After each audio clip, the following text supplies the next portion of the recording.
Yo, what's up, guys? Welcome back to the channel. Today we are diving into a movie that is pure unadulterated nightmare fuel அப்படின்னு சொல்லலாம். Imagine பண்ணுங்க being stuck in never ending maze of empty yellow hallways with nothing but the constant of buzz of fluorescent lights keeping you company அப்படின்னு சொல்லலாம். So இந்த மாதிரி இடத்துக்குள்ள ஒரு ட்ரிக்கியான person drop ஆயிட்டா என்ன ஆகும் அப்படின்றதான் இந்த படத்தோட one line back room. So chapter 1. So creepy pasta அப்படின்ற ஒரு வேர்டை நீங்க கேள்விப்பட்டிருக்கலாம். அதாவது a modern user generated horror story shares across the internet அப்படின்னு சொல்லலாம். Stories about urban legend, campfire story, serial killer, இந்த மாதிரி எக்ஸாம்பிளுக்கு Slender Man, Jeff the Killer, Ben Drowned, இது மாதிரி. ஸோ இதை அடிப்படையாக கொண்டு எடுக்கப்பட்ட ஒரு படம் சாப்டர் 2. ஸோ கென் பார்சன் ஒரு 20 years old young creator direct பண்ணின மூவி இது. இன்டர்நெட் ஜெனரேஷனோட வைபை பர்ஃபெக்டா கேப்சர் பண்ணியிருக்காரு. The Shining, Blair Witch Project, Cube போன்ற சைஃபி படங்கள் மாதிரி இவரோட ஸ்கிரீன் பிள்ளை யூனிக்கான ஒரு விஷயம் story telling. 90s classic horror வைப ஆடியன்ஸ் ஃபீல் பண்றதால ஈஸியா கனெக்ட் ஆகிடுறாங்க. Chapter 3. Stay without spoiler. 90s south கலிபோர்னியால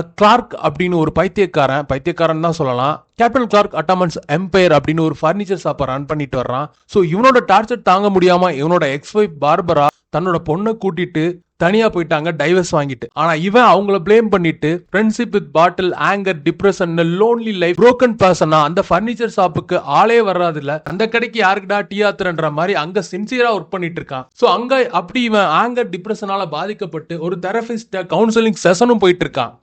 ஒரு நாள் இவன் ஜாலியா பீர் அடிச்சுட்டே டிவி பார்த்துட்டு இருக்கல பவர் கட் ஆகுது. ஸோ கீழே இறங்கி வந்து எலக்ட்ரிக்கல் பேனலை செக் பண்றான்.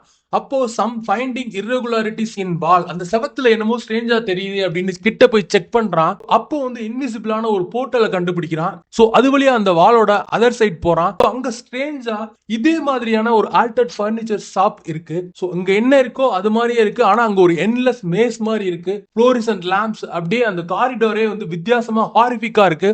சோ அதுக்கு அடிக்ட் ஆகி இவன் அதை போய் ஸ்கெட்ச் பண்றான், அதை மேப் பண்றான். சோ இன்னொரு நாள் தன்னோட அசிஸ்டன்ட் மேனேஜர், அவனோட கேர்ள் ஃபிரெண்ட், இவங்க 3 பேர் கேமராவோட உள்ள போறாங்க. சோ இவங்களுக்கு தென் வாட் வில் ஹேப்பன், அதுதான் இந்த படத்தோட மொத்த கதை. ஒரு unnerving psychological horror drama that thrives on atmosphere, uncertainty and the queasy feeling that reality itself has quietly slipped off its axis அப்படின்னு தான் சொல்லணும்.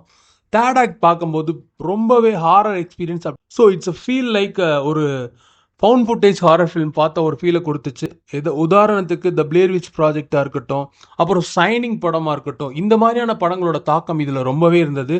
ஸோ இந்த மூவியோட பிரச்சனை அப்படின்னு பார்த்தோம்னா, ஃபர்ஸ்ட் ஆஃப் லிட்டில் பிட் ஸ்லோவாக இருக்கும். கேரக்டர்ஸை அவங்க எக்ஸ்ப்ளோர் பண்ணுறதுக்கே ரொம்ப டைம் எடுத்துப்பாங்க. ஒரு சில இடங்கள் ரொம்ப லேக்காக இருக்கும். ஸோ அதுதான் ப்ராப்ளம். அது மட்டும் இல்லாமல் கிளைமேக்ஸ் அப்படின்றது, அந்த மித்தாலஜி, இதெல்லாம் வந்து கொஞ்சம் நமக்கு கன்ஃபியூஸாக இருக்கும். இது மாதிரியான பிரச்சனைகளும் இந்த படத்தில் இருக்குது. ஒட்டுமொத்தத்தில் என்ன பொறுத்தளவு இந்த படத்தோட ரேட்டிங் 3.5 அவுட் ஆஃப் 5. ஒரு ஹைலி ரெக்கமெண்டட் ஃபிலிம், பார்க்க வேண்டிய படம் அப்படின்னு சொல்லுவேன். தேங்க்ஸ் ஃபார் வாட்சிங். Subscribe our channel.